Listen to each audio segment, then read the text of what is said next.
Hi guys, വണക്കം, നമസ്കാരം, നമസ്കാരം. ഞാൻ നിങ്ങളുടെ ഷെയറി നോട്ട് റിവ്യൂ എന്ന സീരീസിന്റെ പുതിയൊരു എപ്പിസോഡിലേക്ക് നിങ്ങൾക്ക് എല്ലാവർക്കും സ്വാഗതം.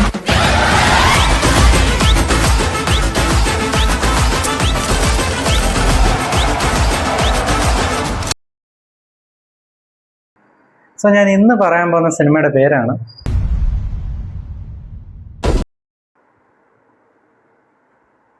ബേസിൽ ജോസഫ്, അനന്തു എസ് എന്നിവർ പ്രൊഡ്യൂസ് ചെയ്ത, അരുൺ അനിരുദ്ധൻ ഡയറക്ട് ചെയ്ത, ബേസിൽ ജോസഫ്, ടൊവിനോ, വിനീത് ശ്രീനിവാസൻ, ഷാൻ റഹ്മാൻ, ദർശന രാജേന്ദ്രൻ, പിന്നെ എന്താ പറയുക, വിഷ്ണു അഗസ്ത്യ, ഷെൽവിൻ, അങ്ങനെയൊക്കെ ഭയങ്കര ഒരു വലിയ താരനിലുള്ള, പിന്നെ കുറേ ഇൻഫ്ലുവൻസേഴ്സ് ഉണ്ട് ഒരു ലൈക്ക് ക്യാരക്ടേഴ്സായിട്ട്. അവരൊക്കെ പ്രധാന കഥാപാത്രത്തെ അവതരിപ്പിക്കുന്ന അതിരടി. എനിക്ക് സിനിമ ഇഷ്ടപ്പെട്ടു. ഒരു ഫൺ വൈബ് ചില്ലടിച്ചുകൊണ്ട് നമുക്ക് കാണാൻ പറ്റുന്ന ഒരു ഒരു ഒരു നല്ലൊരു പടം. ബേസിക്കലി ഇതിനകത്തൊരു ഈഗോ ക്ലാഷ് ആണ്, ഒരു കോൺഫ്ലിക്റ്റ്. ആ ഒരു ഈഗോ ക്ലാഷ് അല്ലെങ്കിൽ ആ ഒരു കോൺഫ്ലിക്റ്റ് എസ്റ്റാബ്ലിഷ് ചെയ്യുന്നിടത്താണ് ഫസ്റ്റ് ഹാഫ് ഫോക്കസ് ചെയ്യുന്നത്. ഇവരുടെ രണ്ടുപേരുടെയും കണ്ടീഷൻസ് നമുക്ക് കാണിച്ചു തരും. ഇവരുടെ രണ്ടുപേരുടെ കണ്ടീഷൻസും കാണിച്ചു തന്നിട്ട് ഇവർ തമ്മിൽ ഉണ്ടാവുന്ന ഒരു കോൺഫ്ലിക്റ്റ് ഇവരുടെ കാരണം പോലും അല്ല, ഇവർ കാരണം പോലും അല്ല, പക്ഷെ ഇവർ തമ്മിൽ ആ ഒരു ക്ലാഷ് പ്രോഗ്രസ് ആവുകയും അത് രണ്ടുപേർക്കും അത് അത്ര അത്യാവശ്യമുള്ള കാര്യമായ ഒരു ഘട്ടത്തിലോട്ട് വരുന്നത്, അവിടെ അവരെങ്ങനെ അത് സോർട്ട് ചെയ്യുന്നു, അല്ലെങ്കിൽ എന്താണ് എൻ്റെ ക്ലൈമാക്സ് എന്നൊക്കെ ഉള്ളതാണ് സിനിമ പറഞ്ഞു വെക്കുന്നത്. സോ ഒരു ക്യാമ്പസ് ഫെസ്റ്റ്, അതിനോട് സംബന്ധിച്ചുണ്ടാവുന്ന ഒരു ക്യാസ്, അതിനകത്ത് ഈ ഒരു ഈഗോ ക്ലാഷും കൂടി ചേരുമ്പോൾ എന്താണ് സംഭവിക്കുന്നത് എന്നുള്ളതാണ് സിനിമയുടെ ഇതിവൃത്തം. നല്ല കിടിലായിട്ട് എടുത്തു വെച്ചിട്ടുണ്ട്. എൻ്റെ പ്രൊഡക്ഷൻ ക്വാളിറ്റി ആണെങ്കിലും അതിൽ ബേസിൽ ഒരു ഇൻ്റർവ്യൂവിൽ പറഞ്ഞു, വെറുതെ ഞാൻ കാശ് മുടക്കത്തില്ല. വെറുതെ അല്ല, പുള്ളി എന്തിനാണോ അത് വേണ്ടുന്നത് അതിന് തന്നെയാണ് കാശ് മുടക്കിയിരിക്കുന്നത്. അത് നമുക്ക് ഫ്രെയിംസിലൊക്കെ കാണാം. നല്ല രീതിയിൽ നല്ല സിനിമാറ്റോഗ്രാഫി, ക്യാമറ വർക്ക് നല്ല രീതിക്ക് വന്നിട്ടുണ്ട്. എഡിറ്റിംഗ് പിന്നെ ചമൻചാക്കമാണ് എടുത്തത്, ഒന്നും പറയാനില്ല. പാട്ടുകൾ എനിക്ക് കുഴപ്പമില്ല. ആ ഒരു സ്കോറിങ്, ഇതിനകത്ത് മൈക്ക് ചെക്ക് എന്ന് പറയുന്ന ഒരു സ്കോർ വരും ഇടയ്ക്ക് ഒരു ആക്ഷൻ സീക്വൻസിലൊക്കെ, അത് നല്ല രസമായിട്ട് വന്നിട്ടുണ്ട്. പിന്നെ മൊത്തത്തിൽ എനിക്ക് സിനിമ ഇഷ്ടപ്പെട്ടു. ഇതിൽ വിനീത് ഏട്ടനും ഷാൻ റഹ്മാന്റെയും ക്യാരക്ടേഴ്സാണ്, ഓക്കെ അങ്ങനെ തന്നെ പറയാം.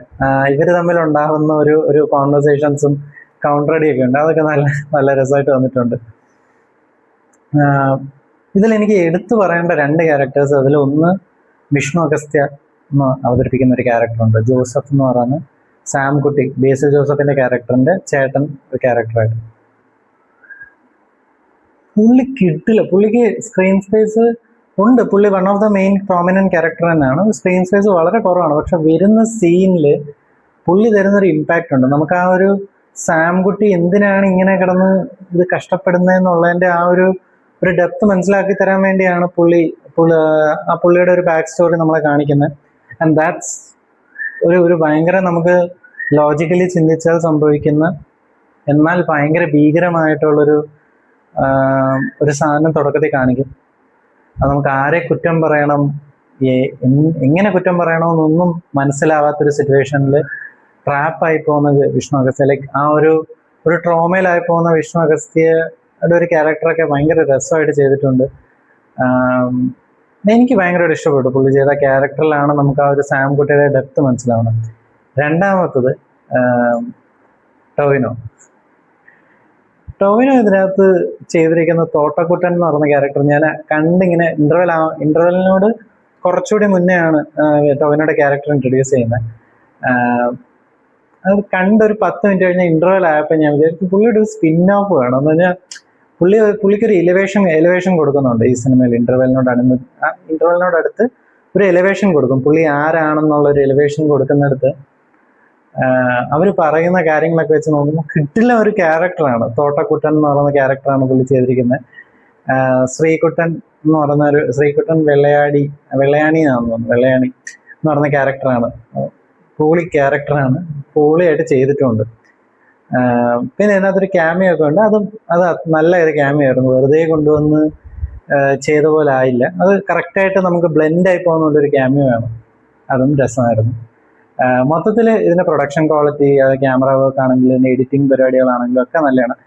പിന്നെ അടുത്ത് റിയാഷിപ്പ്, നമ്മുടെ സർവ്വമായയ്ക്ക് ശേഷം ചെയ്യുന്ന സിനിമയാണ്. പക്ഷെ ഞാൻ ഇന്റർവ്യൂവിലൊക്കെ കേട്ടത് വെച്ചിട്ട് സർവമായ ചെയ്യുന്നതിന് മുമ്പ് തന്നെ പുള്ളിക്കാരി കൊടുത്ത ക്യാരക്ടറാണ്. അതും പുള്ളിക്കാരിയും നല്ല രീതിക്ക് ചെയ്തിട്ടുണ്ട്. സറിൻ ഷിഹാബ് എന്ന് പറയുന്ന നമ്മുടെ ടൊബിനോന്റെ ക്യാരക്ടറിന്റെ വൈഫ് അവതരിപ്പിക്കും. അത് നല്ല രസമായിട്ട് ചെയ്തിട്ടുണ്ട് പുള്ളിക്കാരി. എനിക്കൊന്ന് പുള്ളിക്കാരി ഞാൻ ഇതിനു മുമ്പ് വേറൊരു സിനിമയിലും കണ്ടിരുന്നു, പക്ഷെ എനിക്ക് ഞാൻ മെൻഷൻ ചെയ്യാൻ പറ്റില്ല. പക്ഷെ she was one of the prominent character. ആ ഒരു സിനിമയിലും പുള്ളിക്കാരി ഒരു പ്രോമിനന്റ് ക്യാരക്ടർ ആയിരുന്നു. അത് ഏതാണെന്ന് ഓർത്തിട്ടും എനിക്ക് കിട്ടിയില്ല. പക്ഷെ രസമായിട്ട് ചെയ്തിട്ടുണ്ട് പുള്ളിക്കാരി. എനിക്ക് മൊത്തത്തിൽ സിനിമ എനിക്ക് ഇഷ്ടപ്പെട്ടു. ഒരു ഫൺ വൈബ് ചില്ലടിച്ചുകൊണ്ട് നമുക്ക് കാണാൻ പറ്റുന്ന വിനീതേട്ടൻ, ഷാൻ റഹ്മാൻ, ടൊവിനോ, ബേസിൽ ഇവരുടെ ഒരു കെമിസ്ട്രി ഒക്കെ. ടൊവിനോ അധികം എന്താ പറയുക, ഇവരുമായിട്ടുള്ള അങ്ങനത്തെ കോമ്പിനേഷൻ സീക്വൻസ് ഇല്ല. പക്ഷെ ബേസില് വിനീതേട്ടൻ, ഷാൻ റഹ്മാൻ ഇവർ തമ്മിലുള്ള ഒരു കോമ്പിനേഷൻ സീക്വൻസ് ഒക്കെ എനിക്ക് ഭയങ്കരമായിട്ട് ഇഷ്ടപ്പെട്ടു. ഭയങ്കരമായിട്ട് വർക്കായി.